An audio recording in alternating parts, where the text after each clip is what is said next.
YouTube? It's been a minute. So I had some thoughts and I was a little bored. We had a long trip. So I wanted to give you some more game, guys that's out there, just starting out. So, the name of this video we gonna call it "Don't Play with My Money." All right. So basically, what happens, and I'm basically more or less speaking car hauling, not freight. So you have different pay terms. You have let's start from the quickest to the longest, right?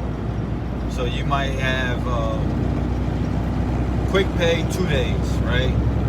That's usually first let me back up. You got COD, right? Cash on delivery, whether it's a check, cash, don't matter. We ain't gotta worry about that unless it's a check, right? If it's a check, you wanna always make sure that check is dated the right way. Everything on the check is what it's supposed to be, all the writing, everything. Because the little tricks of the trade for people to float money, or brokers or shippers, carriers, or whoever is paying you to ship the car, they like to play these little games. So I'm gonna put you up on game, right? So they'll do something like put a later date on that check, or they'll put an old date on that check. And if you don't notice that check is dated old, like prior to you getting it, it might be 90 days past the 90 days. I've had that done to me, and I didn't pay attention to the date. So when I got ready to put it in the bank, it was like, this check's no good. So it's like, okay, I called them up. Oh, we're sorry. That's all game, because they knew what they were doing. They do this to float money. A lot of small brokers do this to float money. They want to get paid and generate their income without kicking anything back out. They want to stall you for your money, right? So that's what a COD check.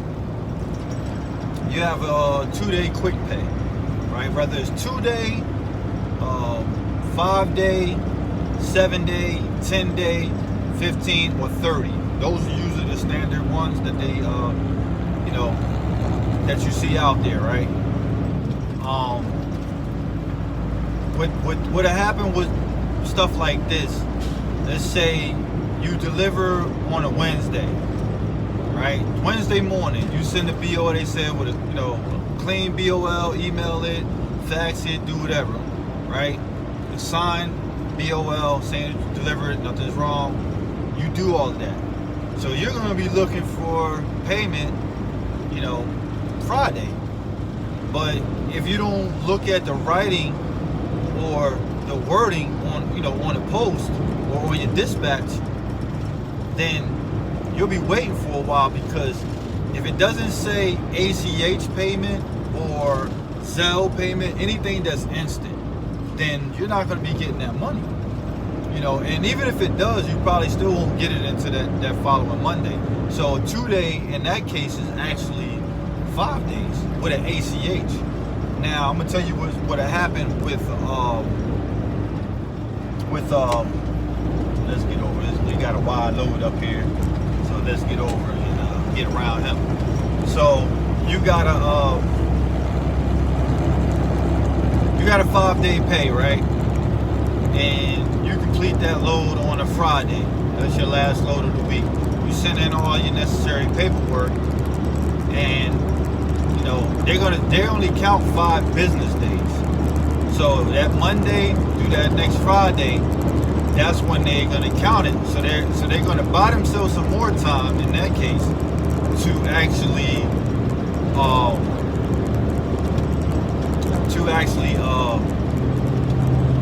not cut the check until Monday, right?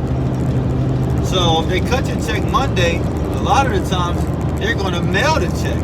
Most of the time they won't say that in the dispatch. They'll say 5-day pay, but they won't tell you they mailing the check.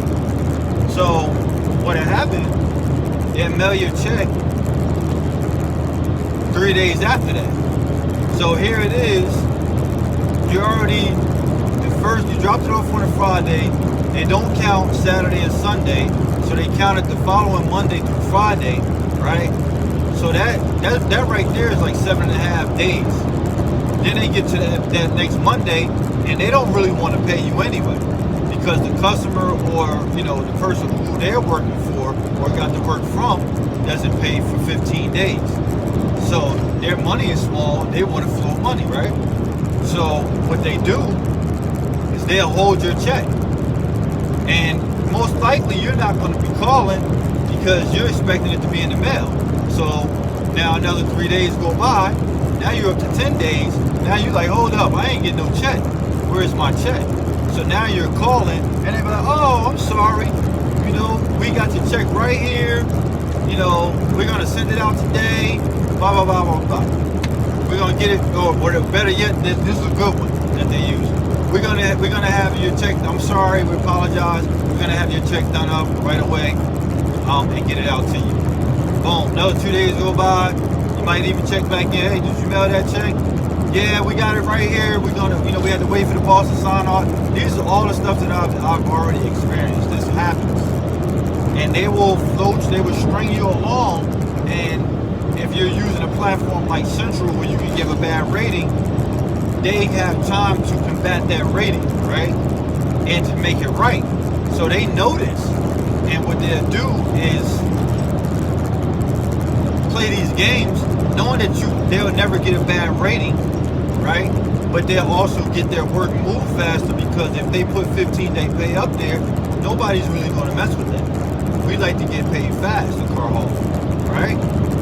So that's another tip for you right there. When you're doing 2-day, 5-day, 7-day, 10, etc., like those, when they say the pay terms, right? All right. So I don't know, Siri tried to pick up, but anyway, so okay, so now let me give you something else, because everything I'm talking about today is dealing with your money and dealing with the elements of car hauling, right? So let's say you get an NOP. An NOP is an inoperable vehicle, for those that don't know, right? Can't drive on its own, can't move, won't start, using IA, Copart, stuff like that. Good tip is, when you get ready to deliver that car, because most of the time you deliver it to little body shops. This is a part. This is a A and B. Okay, so this is part A. So you're gonna deliver it to a body shop, or a car dealership, or somebody that's gonna fix it up, right? So, and they're gonna get there. You're gonna get there. They be like, yeah, that's me. Go ahead, take it off. Unless you have a winch on your trailer, do not take that car off until you get paid. Okay? Because they will have you take that car off, and then they're gonna tell you that there's not their car, and that it's one of their customers, and they're waiting for their customer to come to pay them so they can pay you. I've had this done. Okay? You want to make sure you get paid. When any NOPs, you want to make sure you get paid first. Okay. Part B. I forgot what part B was going to be. Okay.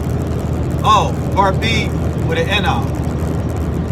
So you'll have port deliveries with some of these NOPs, right? And they'll tell you that they're going to pay you via Cash App, Zelle, etc. Right? Venmo, any of those platforms they'll use to pay you. And they're gonna want you to send a doc receipt, stamp doc receipts, etc., etc. Okay.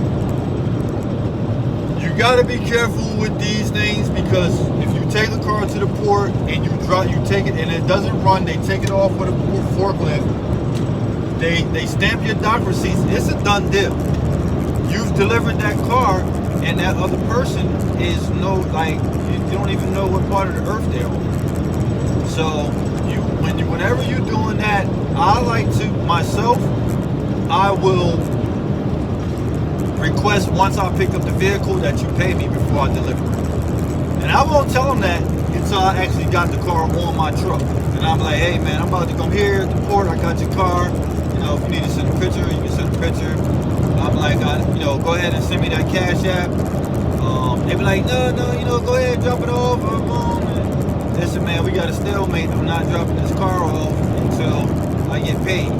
Now, if it's somebody that you've dealt with before and, business is good, that's fine. But new people, you've got to be aware because the car owner, you will get burned. Okay? I told you about the checks. When you receive checks, they'll take the dates and make it an old date, make the check invalid. Sometimes the check will just plain don't be no good. So you gotta really be careful of who you're dealing with. Try to deal with the more reputable companies. Definitely check their, if you're using Central Dispatch, check their scores. And don't just look at the score, but actually click on it and look and see why their score is not 100. My score is 100. I've been hauling cars for 10 years. My score is 100. So there's no, in my book, there's no reason for you to have less than 100. If you have less than a 98, then I'm not even entertaining the thought. Unless it's something that you put on there saying cash, or there's nothing else for me to get, that person's definitely gonna be at the bottom of the totem pole, right? And even if I do it, once I pick the car up, I'm gonna request my payment before I drop that car off. And I'll tell them why. I'll be like, hey, your credit score is not too good on Central. I'm gonna need payment. Okay? So this is just a few tips I wanted to drop on you guys. About getting paid. And stuff that would definitely happen to you. So you want to be mindful of when you book these loads. What brokers, what carriers you're dealing with. Because over the years I probably lost out on about $3,000 in total, and this is learning experiences each time. Each time it was something different, and basically I just went through most of it with you. So be mindful. That's it, man. I was just driving, man. I thought I'd drop this little video. This one's, I ain't putting it on YouTube in a minute. I'll put it on IG too, but my YouTubers, I need this information too. I'll let you boy.